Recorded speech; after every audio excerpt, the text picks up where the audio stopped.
Mission Assam पर प्रधानमंत्री मोदी 48,000 करोड़ के प्रोजेक्ट्स का उद्घाटन शिलान्यास। क्या कुछ कह रहे हैं, सुनिए सर। मैं देख रहा हूं जहां भी मेरी नजर पहुंच रही है लोग ही लोग नजर आ रहे हैं और इतनी बड़ी मात्रा में माताएं बहनें भी आशीर्वाद देने आए हैं। आप वहां इतनी विशाल संख्या में पहुंचे हुए हैं।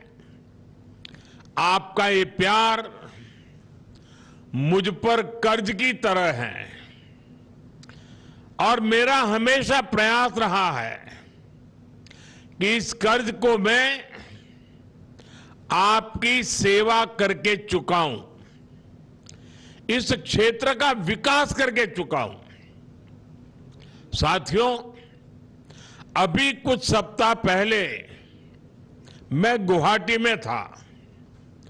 वहां मुझे बागुरुम्बा दहौ के भव्य उत्सव में समृद्ध बोडो संस्कृति का हिस्सा बनने का अवसर मिला। मुझे देखकर बहुत गर्व होता है कि बोडो समाज ने अपनी भाषा, अपनी संस्कृति और अपनी परंपराओं को इतना संभालकर सहेज कर रखा है। बाथौ की आध्यात्मिक परंपरा हो या बैसागु का उत्सव, ये सब भारत की सांस्कृतिक ताकत को और मजबूत बनाते हैं। साथियों, भाजपा एनडीए की डबल इंजन सरकार भी असम की विरासत के संरक्षण और असम के तेज विकास दोनों के लिए निरंतर काम कर रही है। आज यहां इस कार्यक्रम में ही इस क्षेत्र के विकास के लिए 4,500 करोड़ रुपए से अधिक के प्रोजेक्ट का शिलान्यास और लोकार्पण हुआ है। इसमें से 1100 करोड़ रुपए से ज्यादा की राशि बोडोलैंड की सड़कों के लिए खर्च होने जा रही है। असम माला इस अभियान के तीसरे चरण से असम की रोड कनेक्टिविटी और अधिक सशक्त होगी। साथियों, थोड़ी देर पहले मुझे कामाख्या चारलापल्ली अमृत भारत एक्सप्रेस और गुवाहाटी न्यू जलपाईगुड़ी एक्सप्रेस को हरी झंडी दिखाने का भी अवसर मिला है। इन सभी प्रोजेक्ट से आपको सुविधाएं तो मिलेंगी ही, ट्रेड और टूरिज्म को भी बढ़ावा मिलेगा। इससे किसानों की उपज आसानी से बड़े बाजारों तक पहुंच पाएगी। मैं आप सभी को इन विकास परियोजनाओं के लिए बहुत बहुत बधाई देता हूं।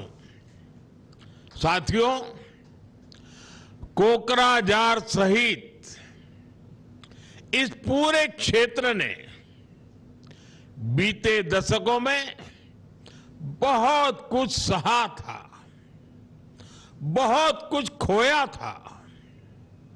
हमने वो मुश्किल समय देखा है जब इन पहाड़ियों में बम बंदूक की ही गूंज सुनाई देती थी।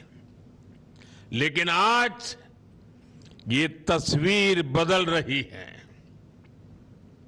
आज ये पहाड़ियां खाम की थाप और सिफुंग की मधुर धुनों से गूंज रही है। आज बोडोलैंड शांति और विकास की राह पर चल पड़ा है।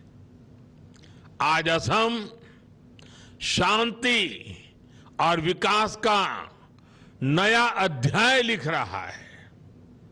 साथियों, आज यहां बीटीआर क्षेत्र की 6 महत्वपूर्ण सड़क परियोजनाओं का भूमि पूजन हुआ है। साथ ही इस क्षेत्र की रेल कनेक्टिविटी को मजबूत करने के लिए बड़े कदम उठाए गए हैं। यहां बनने वाली रेलवे की वर्कशॉप इस क्षेत्र को लॉजिस्टिक्स का एक बड़ा सेंटर बनाने वाली है। यहां भूटान को जोड़ने वाली रेल लाइन पर भी काम चल रहा है। अनेक स्टेशनों को भी आधुनिक बनाया जा रहा है। अब वंदे भारत और राजधानी एक्सप्रेस जैसी ट्रेनें काकराजार में रुकती हैं। यह बोडोलैंड की बेहतर कनेक्टिविटी का प्रमाण है। ऐसे प्रोजेक्ट से कोकराझार व्यापार का बड़ा केंद्र बनने जा रहा है।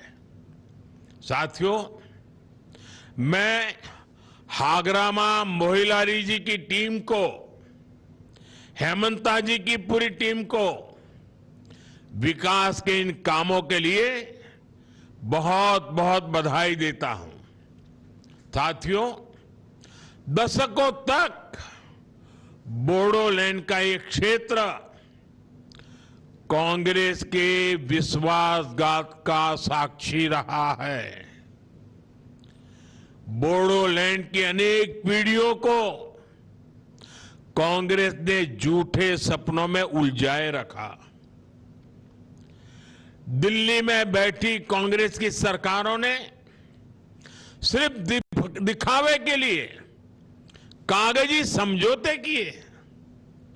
साथियों, जब आपने देश से और असम से दोनों जगहों से कांग्रेस को खदेड़ा और बीजेपी एनडीए को अवसर दिया, तो हमने ईमानदारी से प्रयास शुरू किए। कांग्रेस जहां अपनी स्वार्थी राजनीति के लिए अलग अलग समुदायों में फूट डाल देती थी, वहीं बीजेपी ने स्थायी शांति के लिए काम किया। इसी सोच के साथ बोडो शांति समझौता किया गया।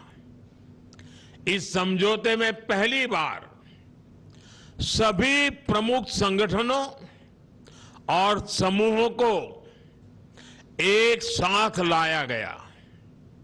साथियों, कांग्रेस की एक और सच्चाई है। कांग्रेस झूठे वायदों की दुकान है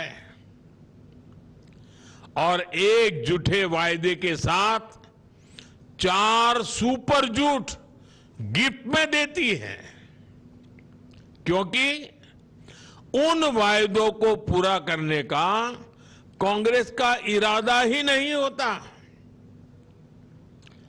वहीं आपके सामने बीजेपी एनडीए का मॉडल है। हमारी डबल इंजन सरकार ने जो भी कहा उसको सच करने की ईमानदार कोशिश की है। और ये आज की बात नहीं है। 2003 में जब दिल्ली में एनडीए सरकार थी, अटल बिहारी वाजपेयी जी के नेतृत्व में, तब भी हमने सच्चाई से, ईमानदारी से काम करने में कोई कमी नहीं रखी। उसके तहत 6th शेड्यूल में बीटीसी का गठन हुआ। इससे बोडोलैंड के विकास को बल मिला। यहां बोडोलैंड यूनिवर्सिटी बनी, सेंट्रल इंस्टीट्यूट ऑफ टेक्नोलॉजी बना, इंजीनियरिंग कॉलेज बना। ऐसे अनेक प्रोजेक्ट्स यहां पर आए